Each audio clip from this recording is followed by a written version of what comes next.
mashq qilyapman. Ko'chaga chiqib turnikka osilsang bo'lmaydimi? O'zi, uyimga nimaga keldinglar? Efir qilishga keluvdik. Tayxun bilan jang qilguningcha biror narsa qilib turishimiz kerak-ku. Shuncha pul turganda nega foydalanib qolmasligimiz kerak? Iya, nima bo'ldi bu yana? Axlatmi nima balo? Bumi? Ana endi g'alaba qozonish imkoniyating 40% ga chiqdi. Endi 50% ga chiqaramiz. Qorinni mashq qilamiz. Xo'pin, bu mashqlaring seni aqldan ozdirib qo'yibdi. Qorningga ishlashdan nima foyda?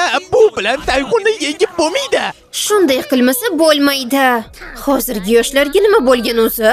Taekvondochining oyoq zarbasi juda ham xavfli. Bunga qarshi turish uchun tana mushaklari baquvvat bo'lishi kerak. Buning eng samarali yo'li esa bunga